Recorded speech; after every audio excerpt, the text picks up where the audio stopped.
What if the earliest written memories of humanity were not only stories of creation, but records of divine conflict? What if the first civilizations, carving symbols into wet clay under the Mesopotamian sun, were trying to understand a universe already marked by tension? What if the Anunnaki, the great powers of Sumerian myth, were remembered not simply as creators and rulers, but as beings locked in rivalry? Why the Anunnaki started killing each other is a question that feels startlingly modern, yet it emerges from the oldest literary traditions we possess. In the river-fed plains of ancient Mesopotamia, where writing itself was born, human beings began preserving accounts of gods who governed every dimension of existence. These were not distant, silent deities. They were active forces, assigning kingship, shaping laws, unleashing floods, determining famine, deciding survival. Among them stood the Anunnaki. They appear as judges of destiny, arbiters of order, authorities whose decisions carried cosmic weight. Their names echoed through temple hymns and royal inscriptions. They defined hierarchies in heaven just as kings defined hierarchies on earth. Yet beneath this structure of divine order lies something far less stable. What if these gods were never entirely aligned? What if the myths carry traces of strain, disputes over authority, territory, obedience? What if the universe imagined by the first cities was not harmonious, but precariously balanced? Because the clay tablets whisper of disagreements, of shifting loyalties, of power contested rather than shared. Why would beings entrusted with maintaining cosmic stability fracture into opposition? What could provoke conflict among immortals? Ambition? Scarcity? Fear of losing control? Or were these stories humanity's earliest mirror, projecting human anxieties onto the heavens? What if divine violence was an explanation for earthly chaos, when rivers flooded without mercy, when harvests failed, when cities collapsed into ruin? The need for meaning was urgent. A divided pantheon offered one. If gods could clash, then disorder had a cause. If the Anunnaki themselves could turn against one another, then suffering was not random. It was the consequence of struggle at the highest level of existence. And so the Anunnaki endure in memory not only as creators, but as participants in a drama of power. What if their conflicts were as central to the myths as their acts of creation? What if the first great wars imagined by civilization were fought not by humans, but by the gods who defined their world? Across millennia, these stories survived, copied, recited, reinterpreted, carrying forward an unsettling possibility. What if instability was woven into the cosmos from the very beginning? And if even the Anunnaki could descend into conflict, what did that imply about power, order, and the fragile world humanity was only beginning to build? Let's start History of Anunnaki with your subscribe. In the beginning, there was sky, there was earth, there was silence between them. There was no life yet, no rivers, no cities, no human memory. Only in the endless heavens, stretched above Ki, the fertile earth below, they existed not as stories, not as words, but as presence. Forces so immense they shaped all that would follow. So profound that even the first humans, millennia later, could only glimpse them in myth. An and Ki were not merely names. They were concepts. They were architecture of existence itself, and represented authority, the distant vault of the stars. Ki embodied grounding, the soil, the rivers, the mountains. Together, they formed a tension, a polarity. One could not act without the other. One could not exist in isolation. Order depended on balance. From their union came the first generation of divine beings. The Anunnaki, the offspring of it. They emerged not randomly. They emerged with purpose. They were assigned functions before the universe had even settled. Some governed the sky, others tended the earth, others measured time and fate. Each had a role, each had an obligation. Each carried responsibility heavier than any human could comprehend. The word Anunnaki itself meant offspring of it. It carried both reverence and expectation. It defined a hierarchy. It signaled authority that was inherited, enforced, and absolute. Power flowed from the heavens, and each Anunnaki bore the responsibility to maintain it. Their existence was not idle. It was active. It was deliberate. They were born to govern before life had begun, and yet they were bound by the same constraints as creation itself. Chaos existed outside their order. It was a void, a potential, a force that could unmake what had been shaped. Every decision the Anunnaki made was in response to that chaos. When they separated sky from earth, rivers from plains, day from night, they imposed limits. They measured the cosmos with intention. They restrained what could otherwise unravel. Their actions were necessary. They could not have been otherwise. To fail was to risk undoing existence. Even in this early stage, the seeds of tension were present. Authority required recognition. Roles had to be obeyed. Anunnaki acted as enforcers, but they were also bound by hierarchy. The younger generation, curious and ambitious, tested limits. They pushed against boundaries. They demanded influence. The universe was vast, yet already structured. Power was both infinite and constrained. Their choices had consequences beyond comprehension. The creation of order was not gentle. It was precise. It was deliberate. Mountains rose from plains because the Anunnaki determined their placement. Rivers followed courses not by chance, but by design. The sky was mapped with stars to mark seasons and cycles.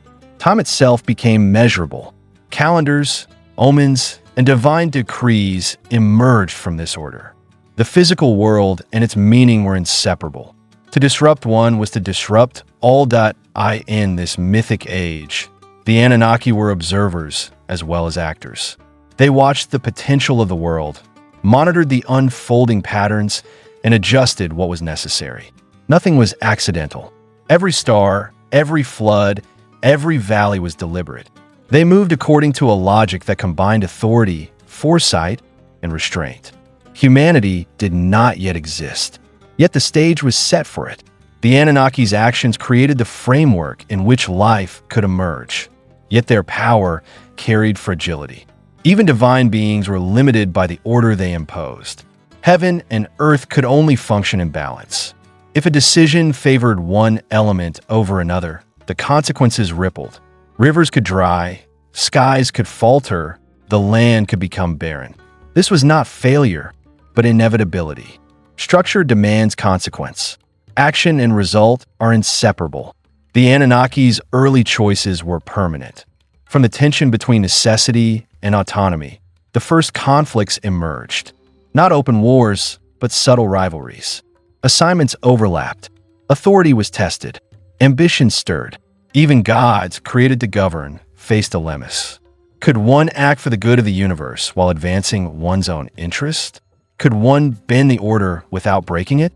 These were questions that would echo through the millennia. The Anunnaki established roles.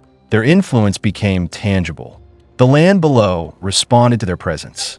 Mountains, rivers, valleys, and plains were no longer raw.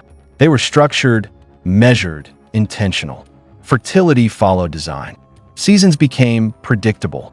Life, when it eventually appeared, would inherit this order. But the imprint of the Anunnaki was absolute. Nothing could escape their imprint. Their governance was both creation and restriction. Freedom was defined by boundaries. The emergence of hierarchy was critical. Without it, the universe risked collapse. The elder gods guided the younger, imposed laws, enforced obedience. Even disagreement had limits. Structure demanded adherence. Yet in this process, individuality emerged. Some Anunnaki began to act in ways the elders did not foresee. They experimented, questioned, and sometimes defied. This tension between rule and independence would later fuel the earliest divine conflicts. Every choice, every adjustment, carried irreversible consequences. Heaven and earth became intertwined. One could not alter the mountains without affecting the rivers. One could not move the stars without changing time. The Anunnaki were bound to their creation, and it was bound to them. Stability was essential, yet inherently fragile. The universe required vigilance. Perfection was impossible. Their order was temporary, delicate, and always at risk. Even without humanity, the stage for conflict existed. Power had limits. Roles required compliance. Ambition pushed against restraint. The cosmic order the Anunnaki established was necessary, but it was not without danger. Rivalry was inevitable. Disagreement was built into the hierarchy. Necessity demanded structure, but structure demanded accountability. Even immortals faced impossible choices. From the birth of the gods, one lesson emerged. Order is never free from tension. Authority is inseparable from consequence. Structure carries fragility. The Anunnaki shaped the universe before life existed, but their governance was never absolute. Their hierarchy was necessary, yet vulnerable. Their decisions created permanence, but also foreshadowed instability. Every act of creation contained the possibility of rupture. And so, the first chapter of existence closed not with triumph, but with inevitability. The Anunnaki had formed the world, divided responsibility, and imposed order. But even at this earliest stage, rivalry lingered. Tension simmered beneath harmony. Authority was established, yet fragile.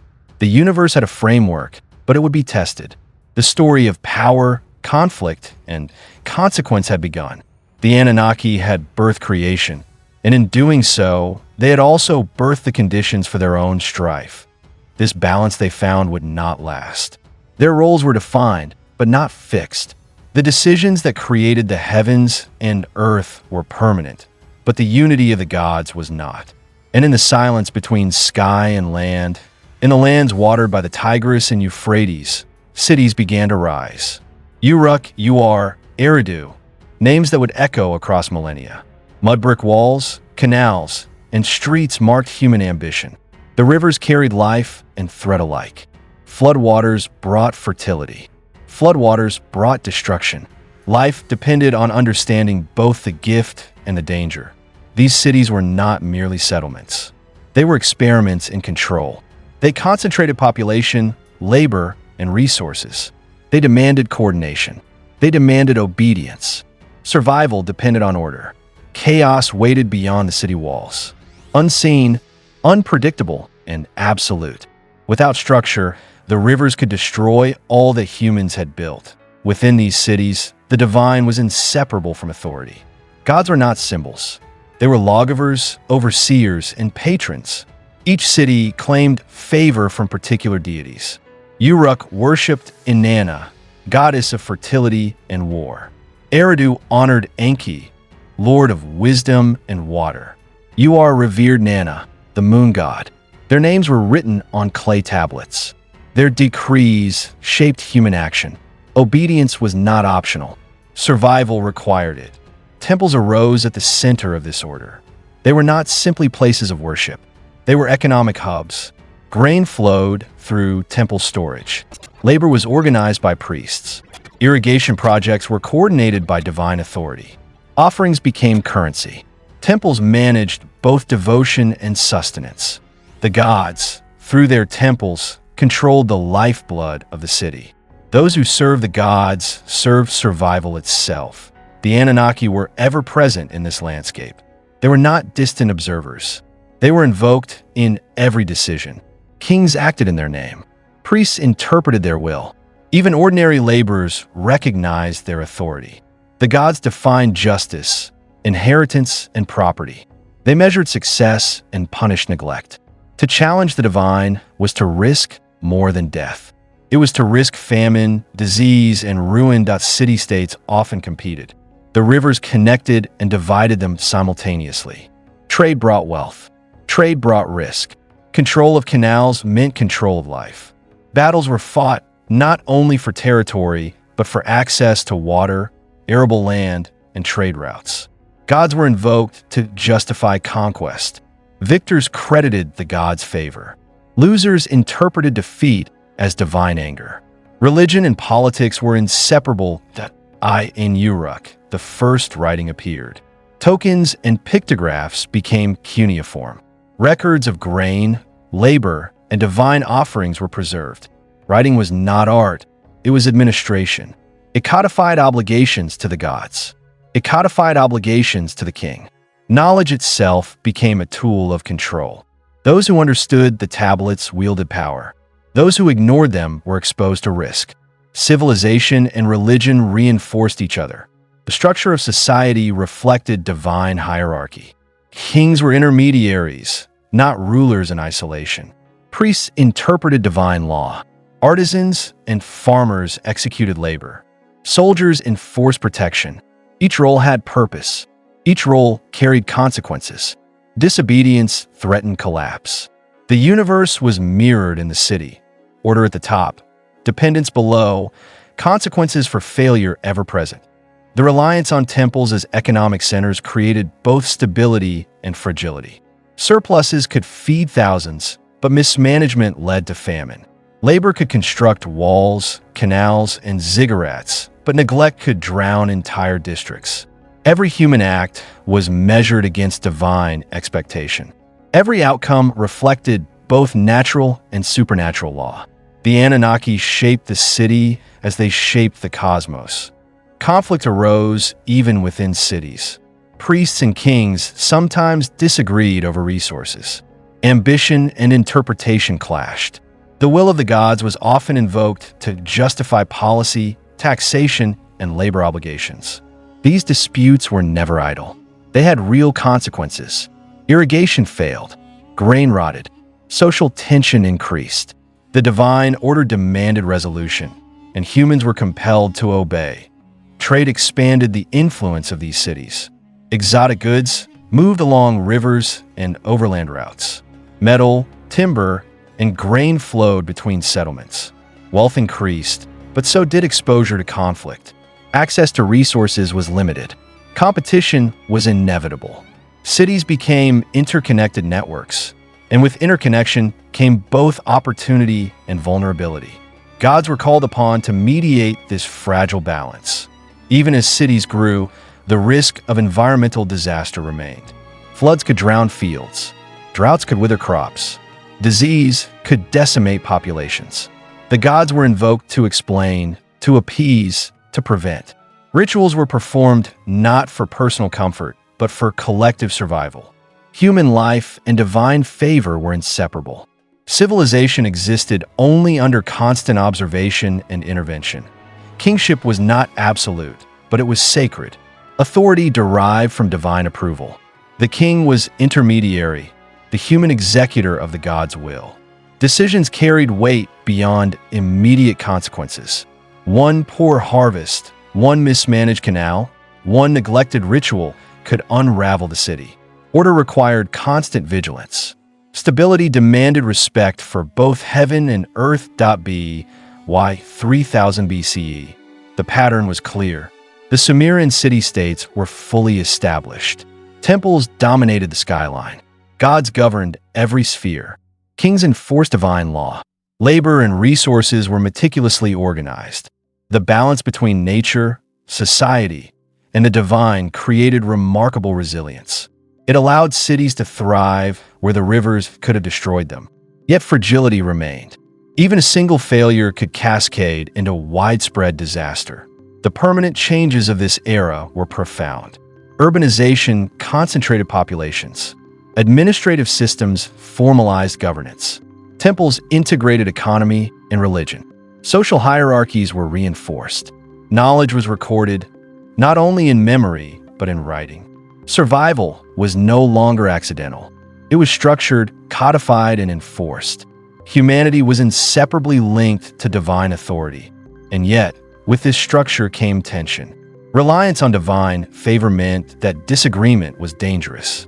Temples accumulated wealth and power, creating competition with kings. Resource scarcity could trigger conflict within and between cities. Power was concentrated but fragile. Authority required constant maintenance. The framework of civilization was established, but it was never guaranteed. In these early Sumerian cities, the Anunnaki were present not only as gods, but as principles. Order, justice, hierarchy, and accountability were their embodiment. Human society mirrored the cosmos. Every canal, wall, and grain store reflected divine intention. Every act of labor, tribute, and ritual reinforced it. Survival was intertwined with obedience. Civilization emerged not in isolation, but under constant oversight of powers that were at once distant and immediate. The lessons of this period were unambiguous. Gods were inseparable from governance. Temples were inseparable from survival. Authority required structure, vigilance, and reverence. Disobedience could not be tolerated. Chaos was always waiting. And yet, within the hierarchy of gods and humans, ambition, rivalry, and tension existed. The seeds of future conflict were sown even as civilization flourished. By the end of this chapter, the world of early Sumer had taken shape. Cities dominated the landscape. Temples controlled resources. Kings enforced divine law. Gods remained ever present, shaping every decision. Humanity had learned to live within order, but the order itself was delicate. The balance they found would not last.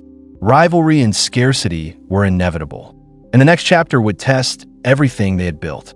The Anunnaki had built the cosmos. They had divided sky from earth, rivers from plains, day from night. They had structured heaven and earth with precision.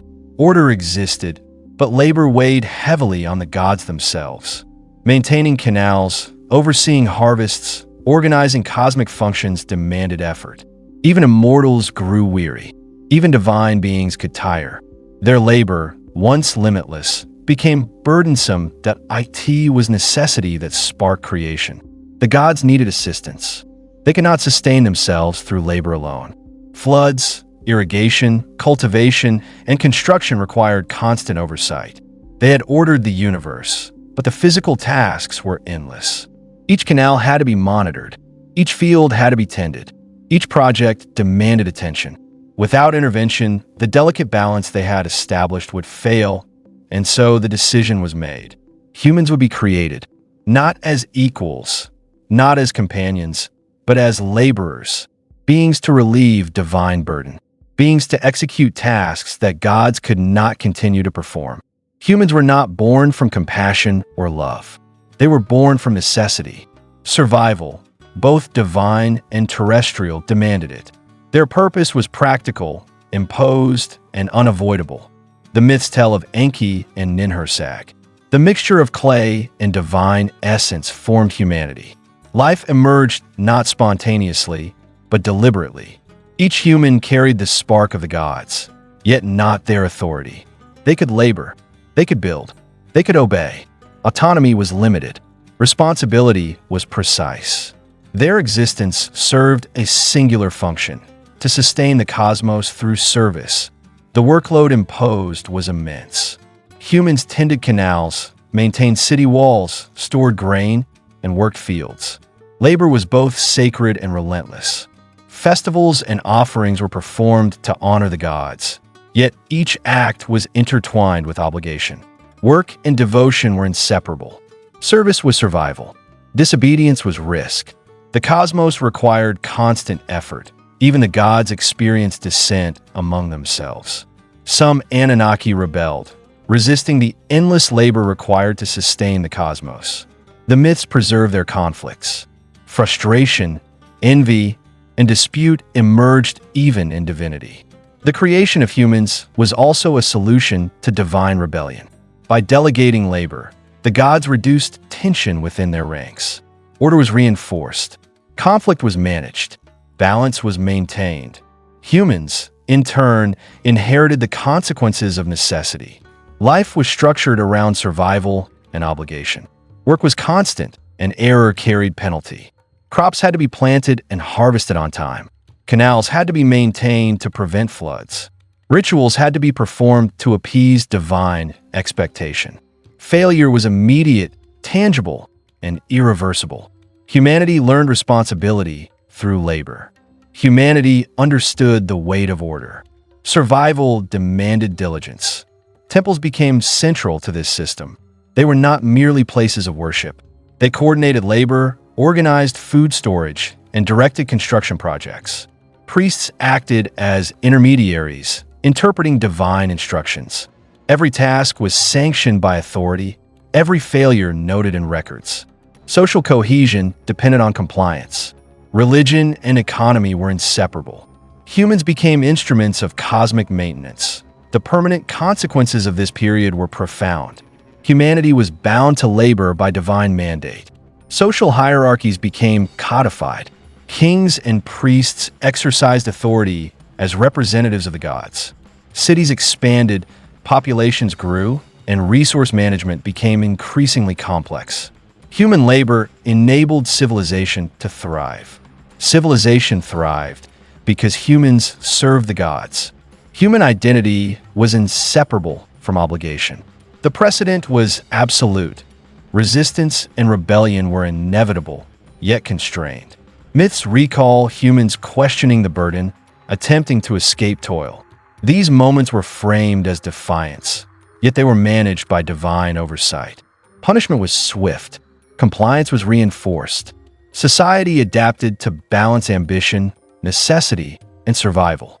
Structure demanded obedience. Consequences enforced authority. Stability was practical, not philosophical. Even as humans labored, culture emerged. Songs, stories, and rituals celebrated devotion and commemorated divine presence. Knowledge was recorded in clay. Skills were preserved and transmitted. Humans became architects, farmers, artisans, and scribes.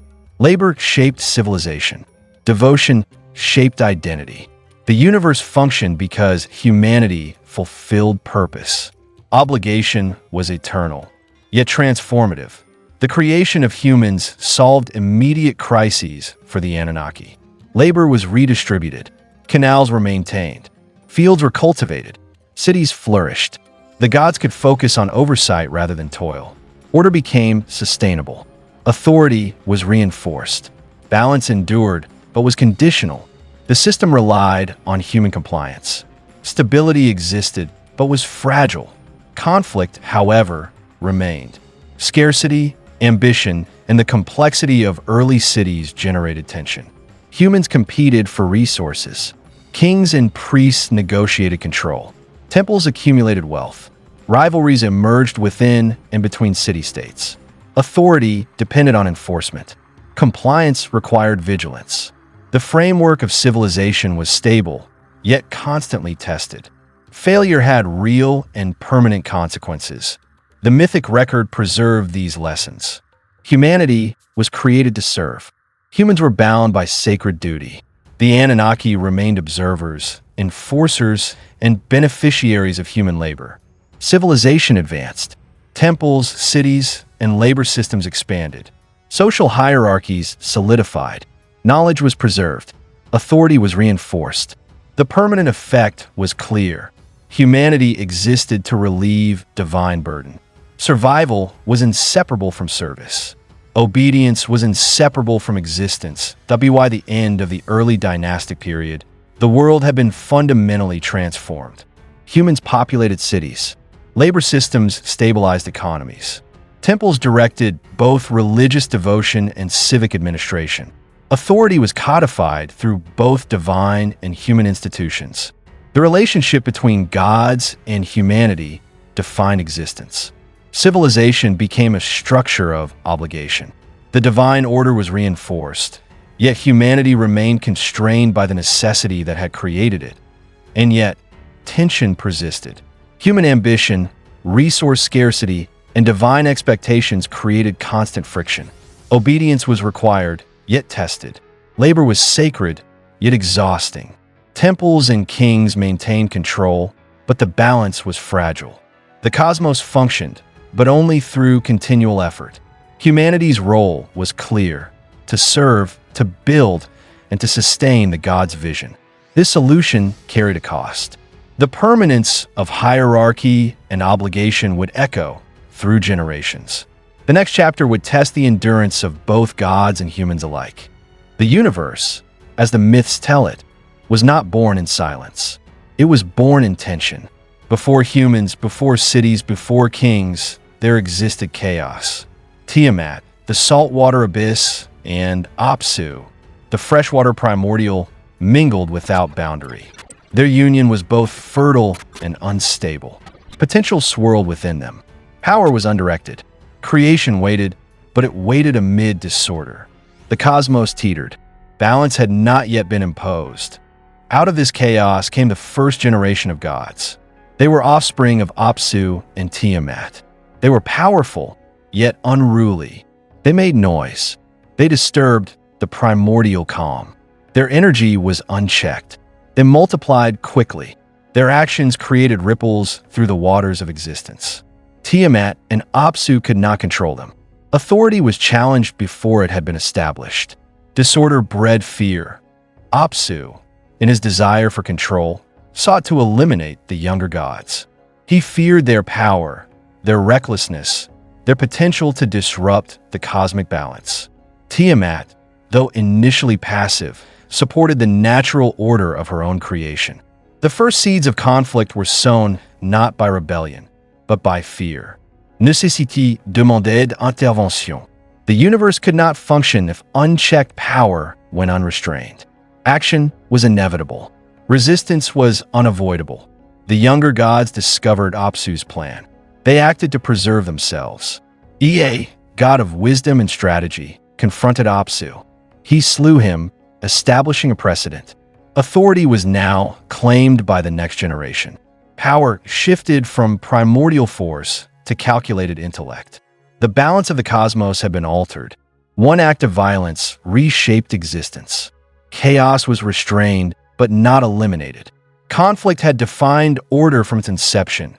Tiamat, enraged by the death of Apsu, did not yield. She became a force of vengeance. She gathered monstrous allies. She sought to unmake the cosmos. Her army was immense, her power formidable. The younger gods faced annihilation. Strategy, courage, and divine force were required. Survival demanded unity. The cosmos demanded action. The struggle was total. Marduk, the rising god of storm and order, emerged as the champion of the younger generation. He accepted Tiamat's challenge, but at a cost.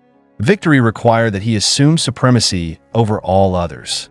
He demanded authority, leadership, and obedience from his peers. The balance of divine power could not be equal. Choice and consequence were inseparable. Marduk could win only if he commanded absolute authority. Conflict dictated hierarchy. The battle was cataclysmic. Tiamat was defeated. Her body became the structure of the world. Her waters divided to form rivers, oceans, and the skies. Her monsters were repurposed to serve new functions. The cosmos was no longer primordial. It was organized. Creation emerged through destruction. Order was inseparable from violence.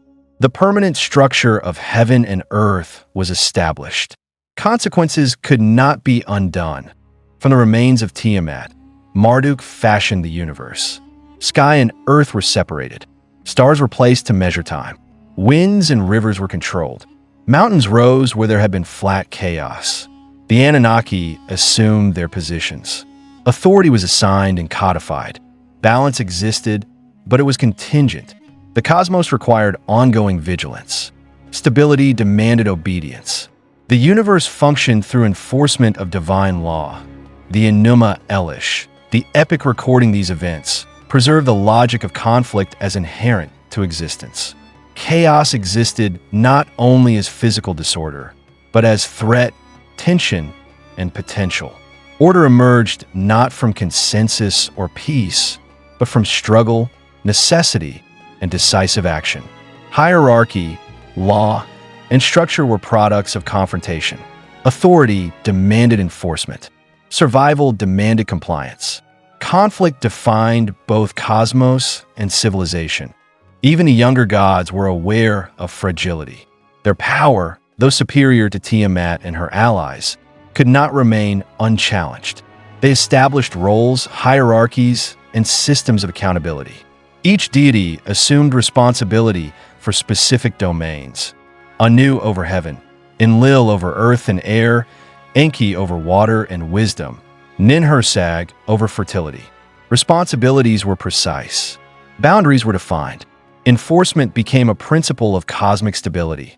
Conflict became a mechanism for structure.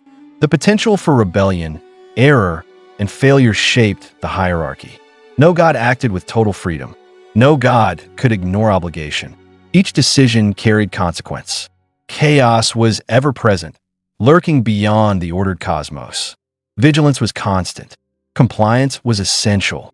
Authority relied on clarity, enforcement, and structure. The creation of humanity was entwined with this cosmic drama. Humans were not accidental. They were instruments of labor, intermediaries between the divine will and practical execution. They maintained canals, cultivated fields, and performed rituals. Human service relieved the gods of repetitive labor. Their obedience reinforced order. Their existence was practical. Their contribution was essential. Humanity became part of the divine architecture. Conflict was codified in law, ritual, and myth. Temples enacted divine authority. Kings and priests mediated between gods and humans. Disobedience was interpreted as cosmic disorder. Compliance maintained survival. Labor and devotion were inseparable. Civilization, though human in form, mirrored the structure of the gods. Power, hierarchy, and consequence were reflections of divine precedent. Authority was inseparable from obedience. Order was inseparable from conflict. The permanent consequences of the cosmic struggle were profound. The universe existed as a structured system. Chaos was restrained but never eliminated. Hierarchies were established. Responsibility was codified. The younger god's victory determined the limits of freedom, the scope of authority, and the expectations of obedience. Civilization inherited these principles. Survival was framed by hierarchy. Power required vigilance. Obedience defined order. Even after Tiamat's defeat, tension remained. Rivalries among the younger gods persisted. Distribution of authority, management of resources, and enforcement of law created ongoing disputes. Necessity dictated compromise, but compromise never eliminated ambition. Stability was conditional. The cosmos functioned through constant vigilance. Every action carried consequence. Balance was maintained, but fragility persisted. The Enuma Elish preserved these lessons for humanity. Myths became instruments of understanding. Chaos and order were inseparable. Conflict was foundational, not incidental. Authority derived legitimacy from both power and necessity. Humans internalized these lessons. Labor, obedience, and hierarchy became societal norms. Civilization mirrored cosmic precedent. Survival required compliance. Failure had permanent consequences. Be why the end of this mythological chapter. The structure of the cosmos was complete. Heaven, earth, and the waters were organized. The younger gods had asserted supremacy. Humanity was poised to inherit a universe structured by necessity, vigilance, and hierarchy. Conflict, far from being eliminated, had been codified into law, ritual, and expectation. Order existed because struggle had occurred. Stability was achieved through confrontation. The solution carried cost, and the cosmos would never be the same. The story of divine conflict teaches a principle that resonates through human history. Power is inseparable from consequence. Order is inseparable from struggle. Structure emerges from necessity, not consent. Authority is contingent on enforcement. Chaos, though restrained, is ever present. Balance, though achieved, is temporary. Conflict is built into the cosmos itself. Humanity inherited both the benefits and the burdens of that eternal struggle, and yet the tension persists. Even as the cosmos is ordered, the potential for disruption exists. Rivalry, scarcity, and ambition continue to shape divine and human action alike. Stability requires constant management. Authority requires obedience. Labor and devotion sustain both heaven and earth. The next chapter would explore how these principles were enacted among humans, how divine expectations became practical obligations, and how obedience and rebellion defined the trajectory of civilization itself. The Anunnaki watched the world they had helped shape. Humans had multiplied. Cities sprawled across river plains. Canals carried water and life. Fields were cultivated. Walls were built. Temples rose in devotion. Yet, From the divine perspective, humanity's growth became a source of concern. Noise, ambition, and disobedience reached a level that unsettled the gods. Order, always fragile, was threatened. Civilization teetered on the edge of divine judgment. The decision to act was deliberate. Humanity had been created to labor, to maintain cosmic balance, to serve divine purposes. Yet humans had grown in number and influence. They argued, they warred, they ignored ritual. Even minor defiance carried consequences. From the Anunnaki perspective, chaos could spread rapidly if unchecked. A single city's failure might cascade, disrupting food distribution, labor, and obedience. The gods acted not from caprice, but from necessity. Intervention was unavoidable. Enlil, Lord of earth and air, proposed a solution. The flood, a total cleansing of the land, would reset the balance. It was a judgment consistent with the structure of the cosmos. When systems fail, they must be purged. Humans were too numerous, too independent, and too unruly to correct gradually. The rivers themselves would serve as instruments of divine authority. Destruction, though devastating, was the only means to restore order. The cosmos demanded it. Obedience alone could not suffice. The preparations for this judgment were precise. The gods coordinated their actions. Tents and cities were not spared. Crops and herds were not protected. The flood would be absolute. Yet, even within this decision, mercy was present. One human, chosen for piety and wisdom, would survive.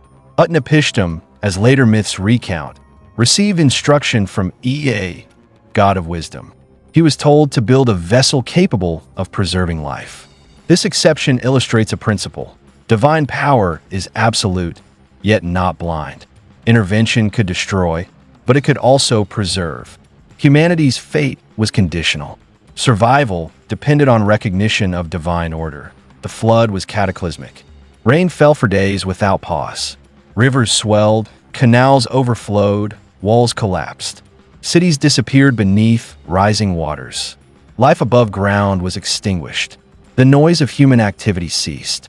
The work for which humans had been created was interrupted, if not annihilated.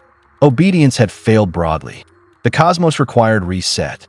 Structures were destroyed, labor halted, and the social order dissolved. Chaos, temporarily unrestrained, reclaimed the land. Yet, the survival of Utnapishtim and his family ensured continuity. Animals, carefully gathered, preserved the species. Seeds, stored within the vessel, allowed agriculture to resume. Civilization, though devastated, could be rebuilt. The gods demonstrated both power and conditional mercy. Humanity could be destroyed, yet it could also endure if it heeded divine instruction. The flood left an indelible mark on human consciousness. The memory of destruction became a lesson in obedience, ritual, and the precariousness of survival. The flood reshaped geography and society. Fertile soil was deposited anew. Rivers altered course. Some settlements never recovered. Others were rebuilt on higher ground, with canals restructured for better control. Human ingenuity was tested against the memory of divine judgment. Civilization adapted. Temples and kings enforced labor more rigorously. Rituals were codified. Authority became stricter. Lessons of survival were written into law, custom, and architecture.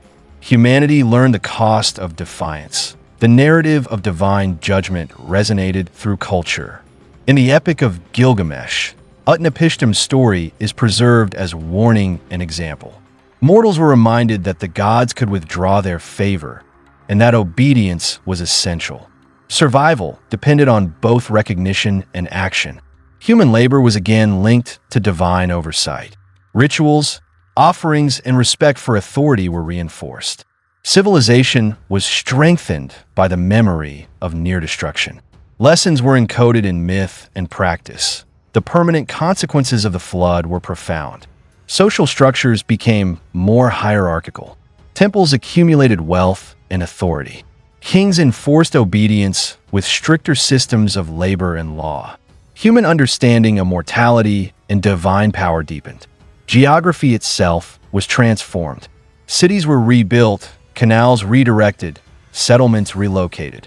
Memory of catastrophe shaped policy, ritual, and culture. Humanity became acutely aware that the gods could destroy what they had created. Authority became inseparable from divine oversight. Survival required vigilance, diligence, and devotion. Even after the flood receded, tension persisted. Humans were stronger, yet constrained. Population growth, labor organization, and settlement patterns reflected lessons learned. Cities became more resilient, but the dependence on divine favor remained absolute. The Anunnaki retained ultimate control. Humans were instruments of labor and obedience, but instruments with memory. Knowledge of destruction shaped behavior. Compliance was reinforced. Authority remained conditional, yet inevitable. Conflict, both human and divine, continued. Scarcity, rivalry, and ambition persisted. Rivers still threatened to flood. Droughts still threatened to starve. Labor remained essential. Temples continued to direct work, enforce offerings, and codify laws. Obedience was not optional.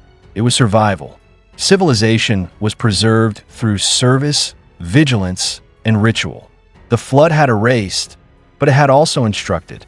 Memory became a tool of continuity. Lessons became law.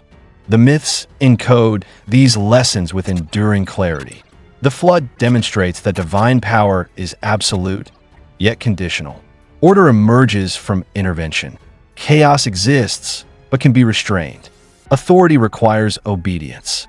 Labor, ritual, and social hierarchy are reinforced. Survival depends on recognition of consequence. Humans are instruments of both creation and maintenance. Obligation de fin existence.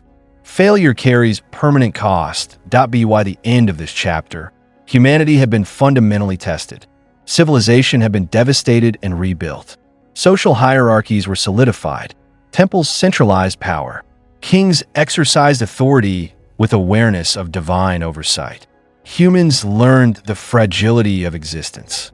Obedience, labor, and devotion were codified. The flood ensured that lessons of survival, compliance, and the consequences of defiance would endure. Humanity would carry this memory forward. Civilization had been restructured. The cosmos had reminded mortals of its authority, and yet the tension remained. Authority depended on labor, devotion, and vigilance. Scarcity and ambition threatened disruption. Survival required adherence to order. Humans now knew that the gods could destroy what they had created.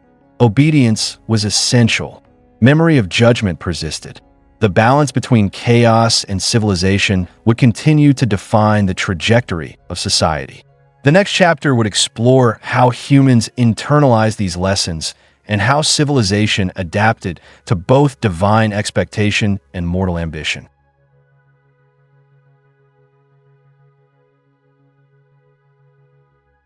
The rivers of Mesopotamia no longer belonged only to the cities. They belonged to kings who commanded armies and priests who commanded devotion. The Akkadian Empire rose from the southern plains, its ambitions stretching beyond canals and fields. Sargon, its founder, unified city-states under a single authority. Authority that had once been mediated by gods and priests was now reinforced by soldiers and governors. The consolidation of power was unprecedented. Order required obedience. Obedience demanded enforcement. Religion adapted to political necessity. The Anunnaki, once cosmic arbiters, were now intertwined with the ambitions of kings. Temples continued to oversee labor and harvests, yet their authority was increasingly mediated by imperial decree. Priests became administrators as much as mediators. Offerings, rituals, and hymns reinforced both devotion and compliance. Kings claimed divine favor, presenting themselves as agents of the Anunnaki. Power and piety became inseparable. Authority was both celestial and terrestrial. The gods endorsed governance. The creation of empire required logistical mastery. Canals, roads, and fortifications were standardized. Grain was stored and redistributed to support armies and cities alike. Temples coordinated these efforts, translating divine expectation into practical administration. The empire could not function without centralized oversight. Labor, tribute, and tribute enforcement were meticulously recorded. Writing became a tool of control. Knowledge became power. Without this integration, cohesion would falter. Without cohesion, the empire would collapse, but Sargon's successors expanded these patterns. Akkad and its capital became the heart of the empire. Governors enforced taxation, labor, and temple offerings in distant cities. The Anunnaki's temples were both spiritual and administrative hubs. They mediated between local populations and central authority. Obedience ensured survival. Tribute ensured loyalty. Compliance was demanded as both religious duty and civic responsibility. Authority was layered, precise, and enforced. Failure could destabilize the system entirely. The shifting role of the Anunnaki was both subtle and profound. Their myths were adapted to justify political authority. Kings claimed to act under divine mandate. Rituals and hymns reinforced hierarchy. Priests interpreted will, but kings executed power. The god stories became instruments of governance. Human and divine authority were intertwined. Sacred law and civil law reinforced each other. The empire relied on these dual forces. Without them, centralization could not have succeeded. Without them, obedience could not be ensured. Conflict persisted, both internal and external. City-states resisted incorporation. Local gods and traditions challenged central authority. Rebellions erupted. Military campaigns crushed dissent. Yet each confrontation required careful ritual and messaging. Victory needed divine sanction as much as force. Loss would have undermined both legitimacy and stability.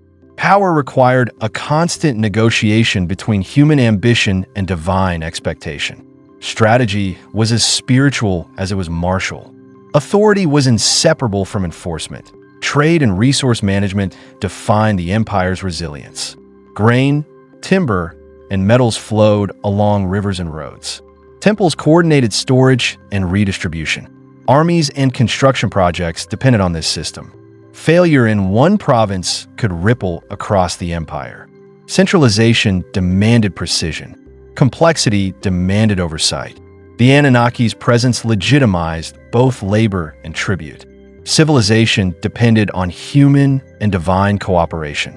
Survival required structure.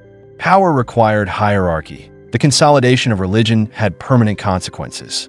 The Anunnaki's narratives were codified in imperial hymns. Their domains were reorganized to mirror the empire's bureaucracy. Authority became predictable. Obedience became enforceable. Human institutions reflected divine hierarchy. The power of kings and priests depended on belief, ritual, and fear of divine retribution. Civil order and cosmic order were inseparable. Social stability required continuous performance. Loyalty was cultivated and recorded. Authority was reinforced with every ritual. The empire reshaped urban landscapes. Cities were rebuilt with central plazas, administrative buildings, and temples. Walls and fortifications were standardized. Canals and roads facilitated trade, tribute, and troop movement. Architecture reflected hierarchy. Temples and palaces symbolized divine and royal power. Labor was organized at scale previously unseen. Every act of construction reinforced authority. Every structure echoed obedience. Civilization itself became a monument to the union of divine and political power. Yet, fragility remained. Droughts, famine, and rebellion tested the empire constantly. Compliance could not be assumed. Enforcement required both ritual and military might. The Anunnaki's presence was invoked to legitimize both punishment and reward. Laborers and soldiers alike operated under constant observation. Authority depended on vigilance. Structure depended on control. The empire functioned, but only because its hierarchy was both flexible and absolute. The myths preserve these lessons. Stories of the Anunnaki now emphasize hierarchy, obedience, and divine sanction of kings. Humans were agents, intermediaries, and subjects. Authority required compliance, labor, and ritual. Failure had consequences, both mortal and divine. Civilization's structure reflected cosmic precedent. Human ambition was channeled into service, not chaos. Hierarchy became permanent. Social systems mirrored the divine order. Order depended on authority. Compliance ensured survival. Trade networks extended influence far beyond the central cities. Resources, labor, and wealth were redistributed to maintain cohesion. Temples, markets, and roads became instruments of administration. The Anunnaki, once independent arbiters, were now interpreted through human political lenses. There were justified taxes, labor, and obedience. Human institutions codified divine authority. Civilization thrived under both mortal and divine oversight. The empire endured, but only through integration of religion and power. Stability required cooperation.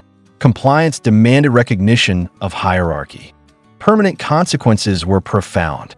Centralization allowed large-scale projects, urban planning, and standardized law. Temples gained unprecedented influence. Kings wielded authority as agents of the divine. Labor and tribute became formalized systems. Cities became interdependent hubs. Human society became increasingly organized, stratified, and resilient. The Anunnaki stories were adapted to support these systems. Myth became policy. Religion became governance. Authority became codified. Survival required both belief and obedience.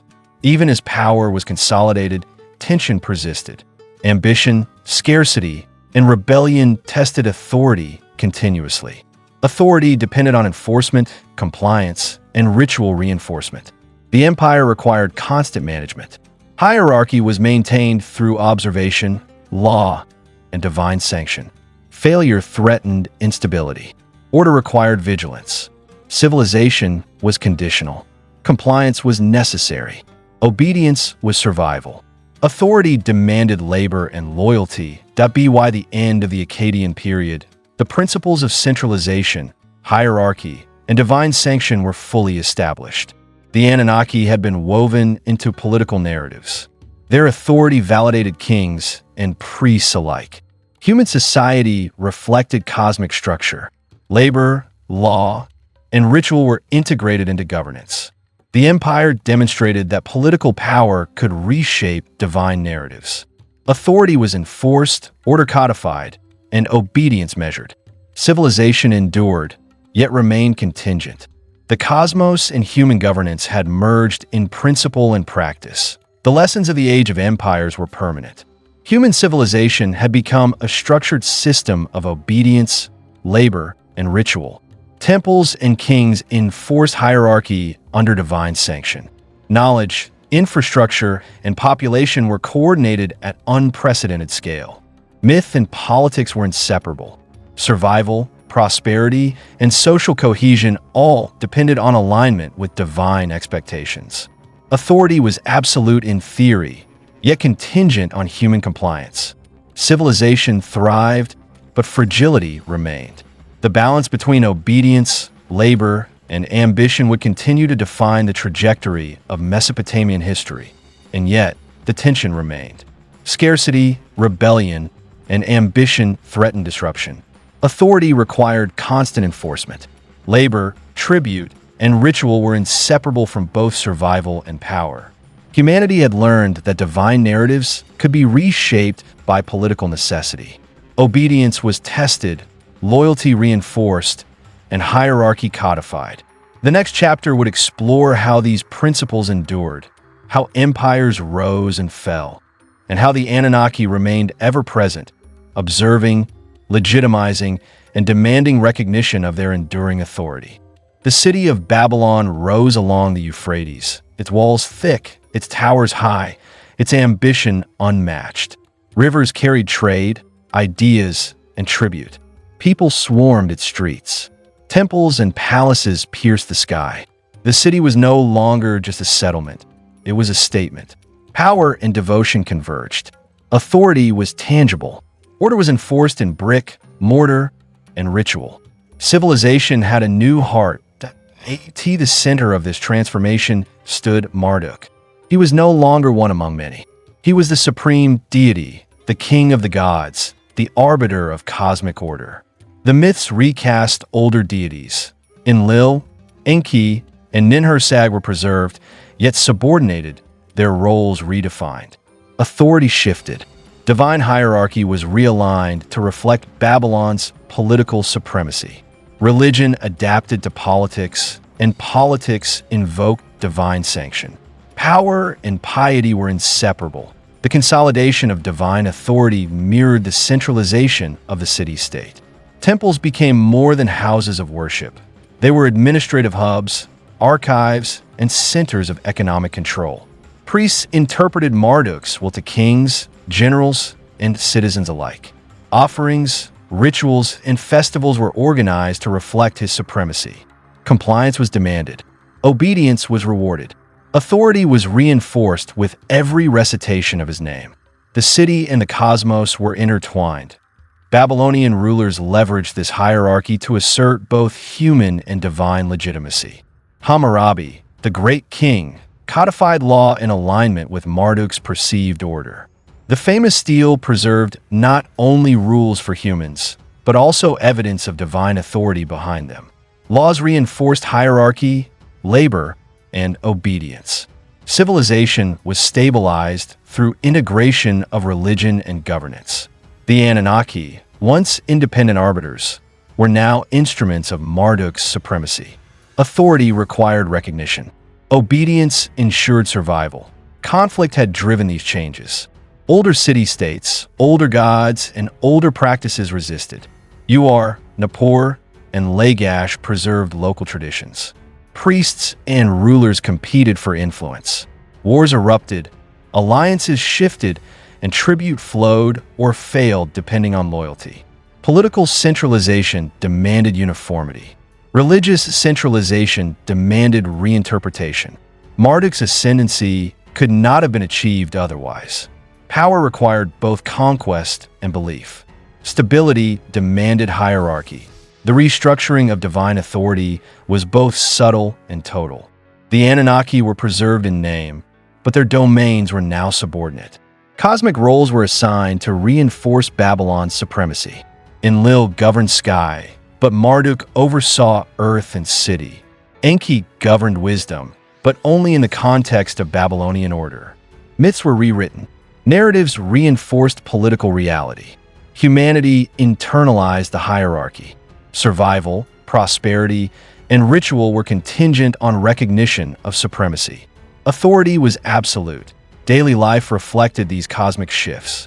Laborers, farmers, and artisans worked under the dual oversight of priests and administrators. Canals were maintained, fields cultivated, and tribute collected according to divine mandate. Temples coordinated construction projects, supply distribution, and religious observance. Every act of labor had both civic and sacred significance. Civilization was organized at scale.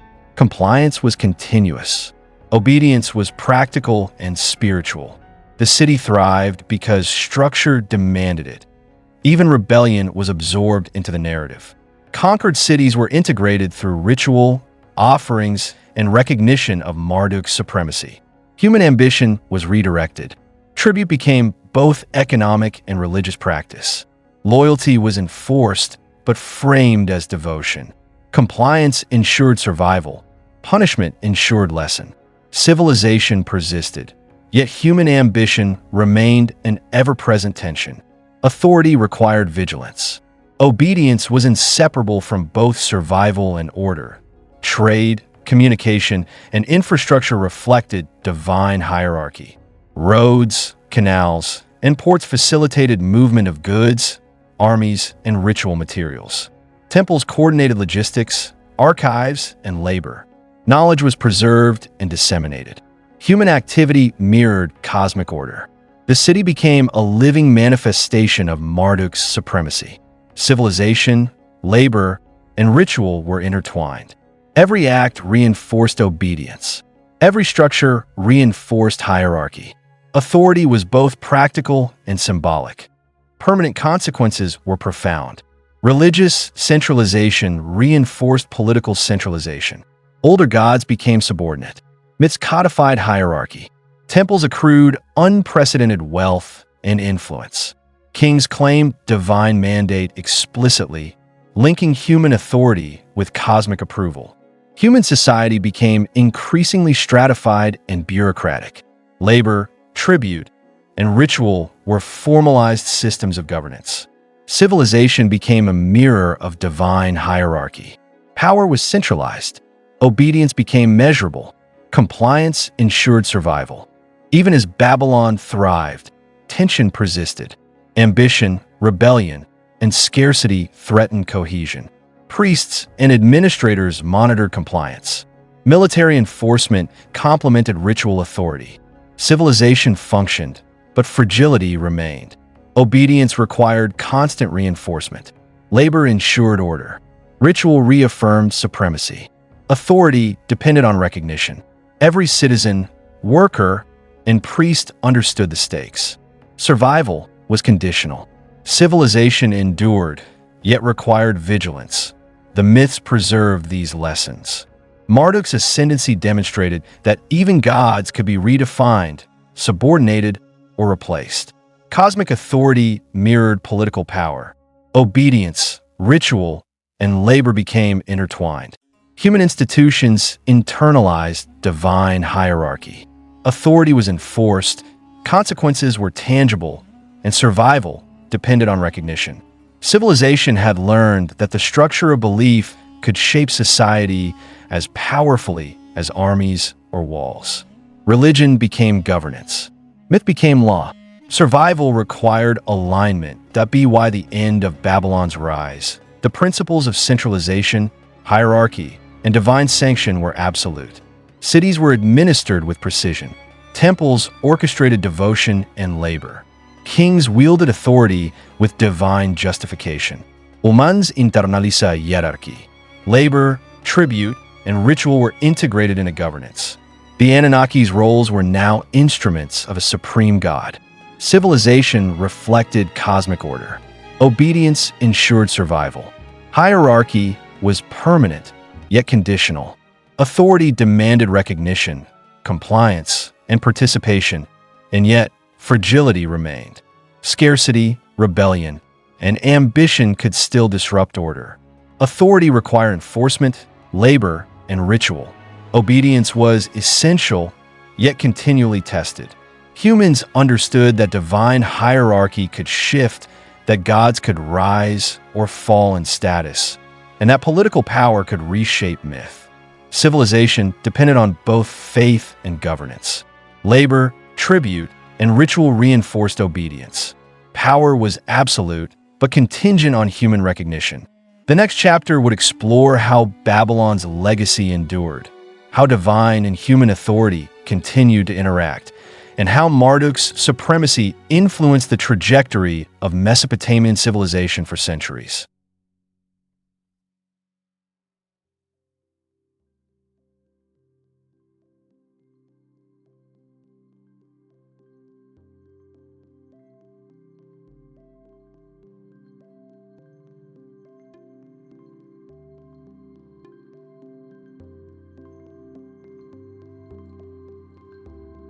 The land of Assyria stretched along the upper Tigris, a harsh and unforgiving terrain. Its rivers were narrower, its hills sharper, its plains more exposed than those of southern Mesopotamia. Cities were fortified against both nature and neighbor. Survival demanded vigilance. The people learned early that the gods they worshipped demanded more than offerings. Obedience was measured in action. Strength was tested in combat. At the center of this militarized society stood Ashur, both god and city. Ashur was not a distant arbiter. He was a living embodiment of authority, conquest, and mandate. His name was invoked before battles, inscribed on walls, and carried into foreign lands. The god was inseparable from the empire he inspired. Kings claimed to act directly under Ashur's command. Every campaign, every conquest, every wall built was framed as divine will. Obedience and military service were inseparable. Authority demanded compliance. The Assyrian kings wielded this concept of militarized divinity as a tool of power. No victory was merely political. Each campaign was framed as sacred, sanctioned by Ashur himself. Cities that resisted were not just conquered, they were judged. Temples, homes, and fortifications were destroyed to demonstrate the consequences of defiance. The gods were used as weapons. Fear was divinely justified. Loyalty was enforced through violence, ritual, and propaganda.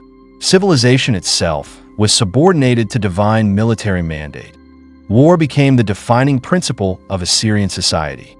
Soldiers were both laborers and instruments of cosmic order. Armies moved with precision along roads and rivers, supported by canals, granaries, and logistical networks. Campaigns were seasonal, coordinated with agricultural cycles and religious festivals. Temples provided not only spiritual guidance, but also planning, intelligence, and supply. Military success reinforced the legitimacy of both king and god. Failure was unthinkable. Obedience was mandatory. Every action had cosmic weight. The ideology of Ashur justified relentless expansion. Neighboring peoples were framed as agents of chaos, obstacles to order, or threats to the divine mandate. Every conquest served to demonstrate the supremacy of Assyria and its gods. Resistance was portrayed as sacrilege. Subjugation was framed as salvation. Human ambition and divine authority became indistinguishable. Empire demanded obedience. Expansion demanded violence. Compliance ensured survival, while defiance demanded annihilation. Religious practice was inseparable from military service. Priests interpreted omens before campaigns, consulted divination for strategy, and oversaw ritual preparation of troops. Sacred symbols accompanied armies into battle. Banners, statues, and inscriptions carried Ashur's authority across the land. Victory and destruction alike were presented as the fulfillment of divine will. Soldiers internalized this belief. Cities understood the consequences. Civilization itself was molded to reflect cosmic hierarchy. The permanent consequences of this militarized divinity were profound. Populations were relocated, cities destroyed, and lands incorporated into imperial networks. Cultural memory was rewritten through both fear and propaganda. The god's role became a tool of political messaging. Religion was no longer simply spiritual. It was an instrument of statecraft. Loyalty, obedience, and labor were codified into the machinery of empire. Authority became absolute, yet contingent on compliance. Every act of war reinforced hierarchy. Survival required recognition of both human and divine power. Assyrian kings centralized administration to mirror divine order. Provincial governors oversaw tribute, labor, and worship. Temples coordinated local obedience and reinforced Ashur's supremacy. Priests acted as auditors and enforcers. Religious ritual ensured loyalty. Military campaigns extended the reach of both king and god. Authority was communicated through architecture, inscriptions, and narrative. Civilization functioned because obedience was consistent and visible. Compliance became measurable. Obedience became survival. Even within the empire, tension persisted. Revolts and resistance erupted regularly. Cities resisted taxation, tribute, and religious conformity. Borders were unstable. Campaigns had to be constant. Military and religious authority reinforced each other in an endless cycle. Ashur's name sanctified both punishment and reward. Civil life, labor, and tribute were inseparable from fear of divine retribution. Hierarchy was continuous. Obedience was non-negotiable. Authority demanded enforcement at every level. The narrative of the Anunnaki and Ashur illustrates how religion became propaganda. Divine favor was public, material, and tangible. Temples and palaces communicated legitimacy. Statues and inscriptions demonstrated consequence. Labor and tribute were recorded. Military success validated ideology. Failure challenged legitimacy. Obedience was enforced through ritual, labor, and fear. Civilization itself reflected this intertwining of cosmic and political order. Compliance ensured survival.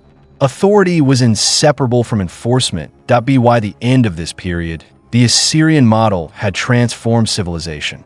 Militarized divinity dictated social structure, urban planning, and political strategy.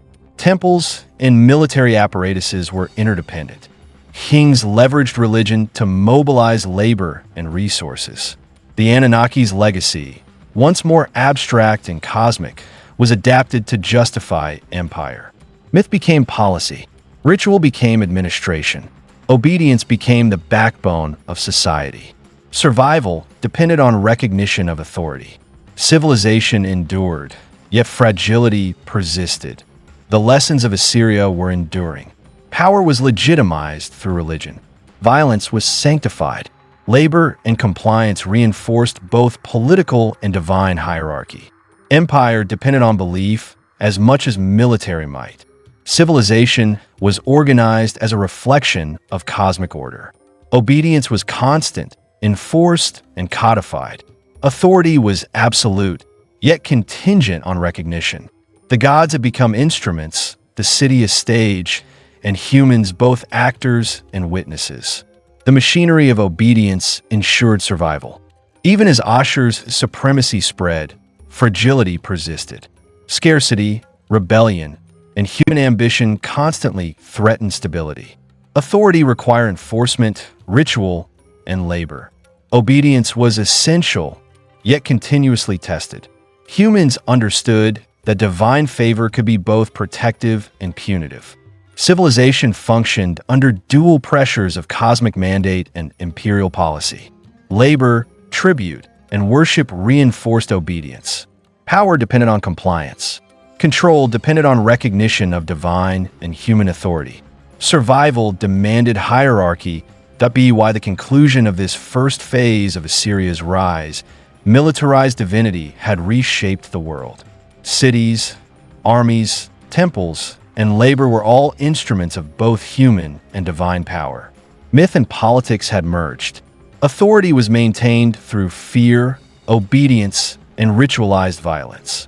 Civilization mirrored cosmic hierarchy.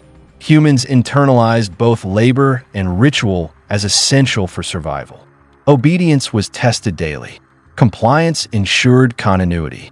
The stage was set for further expansion, conquest, and the enduring influence of Ashur as both god and political instrument. And yet, the tension remained. Borders were contested. Labor could falter. Revolt could erupt. Authority required vigilance at every level. Obedience was necessary, but never guaranteed. Power had been centralized, but fragility persisted. Civilization endured because fear, ritual, and compliance had been institutionalized. Humanity had learned that divinity could be wielded as a weapon. The next phase would explore the height of Assyrian dominance, the ultimate fusion of war and religion, and the long-term consequences for both gods and mortals. The Assyrian Empire's reach extended across mountains, rivers, and deserts. Every conquered city became both a resource and a lesson. Survivors carried memories of Ashur's wrath. Refugees spread tales of walls destroyed, temples burned, and gods invoked to sanction human punishment. Fear became infrastructure. Compliance became habit. Authority was absolute. Obedience ensured survival. Civilization operated under constant surveillance, ritualized and enforced. Military campaigns were seasonal and methodical. Armies advanced along canals, roads, and rivers with meticulous planning. Grain, water, and provisions were stored in advance. Siege engines, battering rams, and archers were deployed with precision. Temples sent priests to sanctify each step, ensuring that human action aligned with divine will. Victory was never simply political. It was sacred. Defeat was both mortal and spiritual. Compliance ensured both life and cosmic favor. Failure invited annihilation. Ashur's image became the instrument of propaganda. Statues adorned city gates, proclaiming divine favor for rulers and obedience for citizens. Inscriptions recorded campaigns in brutal detail. Soldiers were praised as instruments of the gods. Cities were warned in advance. Resist, and the divine mandate would be enforced. Temples broadcast authority through ritual and visibility. Mortals internalized the hierarchy. Civilization operated as a reflection of cosmic order. Labor, tribute, and worship were inseparable from survival. Rebellions were frequent. No empire could maintain control without resistance. Each revolt was crushed decisively, then memorialized. Ashur's power was demonstrated both physically and symbolically. Leaders of conquered cities were executed, deported, or ritualistically humiliated. The population learned that obedience was literal survival. Temples recorded both punishment and lesson. Compliance was enforced through fear, ritual, and labor. Authority demanded recognition. Obedience was a daily practice. Survival required hierarchy. The integration of religion and empire reshaped society. Labor was mobilized through sacred obligation. Citizens contributed to construction, farming, and military support as a religious duty. Temples coordinated projects that reinforced both urban infrastructure and divine narrative. Roads, canals, and granaries were maintained not only for survival, but as instruments of obedience. Civilization became a living reflection of divine will. Myth became policy. Ritual became administration. Compliance ensured continuity. Permanent consequences were profound. Populations were relocated strategically to prevent rebellion and ensure loyalty. Cities that resisted were destroyed. New cities were constructed under the watch of Ashur. The landscape itself was transformed. Social hierarchies solidified. Temples accumulated both wealth and bureaucratic authority. Kings became unquestioned arbiters of divine mandate. Labor and tribute were standardized and enforced. Civilization internalized obedience, fear, and ritual as mechanisms of survival. Authority became tangible and visible. Even daily life was permeated by militarized divinity. Farmers, artisans, and laborers understood that every action contributed to both human survival and divine order. Tributes were collected and recorded. Rituals were performed to maintain favor and prevent catastrophe. Families, towns, and provinces participated in both labor and worship. Compliance was monitored. Obedience was rewarded or punished. Civilization thrived because structure was enforced through both fear and faith. Survival depended on recognition of authority. Trade and logistics reflected divine oversight. Roads and canals were both economic arteries and instruments of control. Goods, people, and armies moved according to meticulous planning. Temples coordinated supply chains and verified tribute. Information traveled along sacred and practical channels alike.